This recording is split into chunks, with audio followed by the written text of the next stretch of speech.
আসসালামু আলাইকুম প্রিয় দর্শকবৃন্দ। আমি আজকে যে জায়গাটা আছি এটার নাম হলো ডুমরাকান্দি কৃষি কলেজের পিছনে। এখানে বিল্লাল ভাই নামে এক চাষি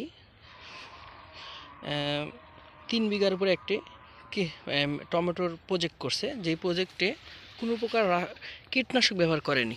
সে সম্পূর্ণ রাসেল আইপিএমের জৈব বালাইনাশক উপায়ে ফসল উৎপাদন করে সবাইকে এক আলোড়ন সৃষ্টি করছে।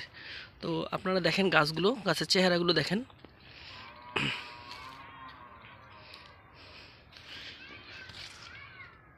দেখেন ফল, দেখেন কি সুন্দর গাছের চেহারা।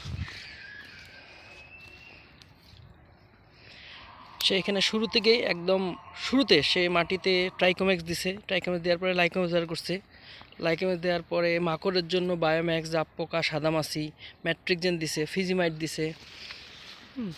দেখেন গাছের চেহারা, দেখেন গাছের ফল, দেখেন কীটনাশক ব্যবহার না করে জৈব পদ্ধতিতে যে ফসল উৎপাদন করা যায় তা বেল্লাল ভাই তা দেখাই দিল।